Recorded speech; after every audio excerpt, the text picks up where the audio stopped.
Nilinaw ng Department of Health na magaling na ang 4 na kaso ng walking pneumonia na kabilang sa influenza-like illnesses.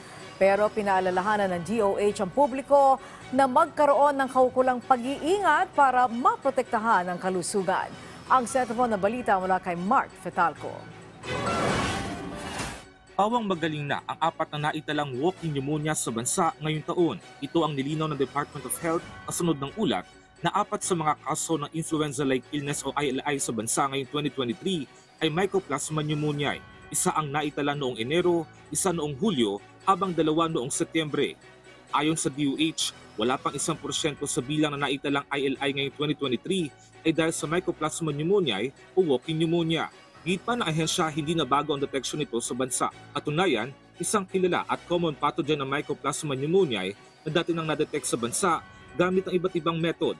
Kabilang sa mga sintomas nito ang lagnat, sore throat at ubo at nagdudulot ng iba't ibang impeksyon gaya ng colds at pneumonia. Lahat ng age group ay maaaring maapektuhan, partikular ang mga may mahinang immune system at nakatira sa mga kulob na lugar. Habang cold-like symptoms naman ang maaaring maranasan ng mga bata.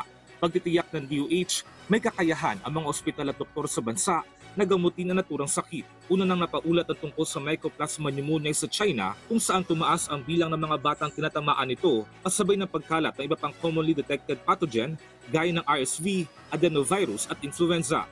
Sa kabila naman ng pagtaas ng respiratory illnesses sa China at ibang bansa, tiniyak ni Health Secretary Ted Herbosa na walang outbreak ng Mycoplasma pneumoniae sa Pilipinas. Paalala ng DOH sa publiko, maaaring mapigilan ang pagkalat ng Mycoplasma pneumoniae at iba pang respiratory pathogens sa pamamagitan ng paghuhugas ng kamay, pagsusuot ng mask, maayos sa ventilasyon at pagbabakuna. Mark Fetalco para sa Bayan.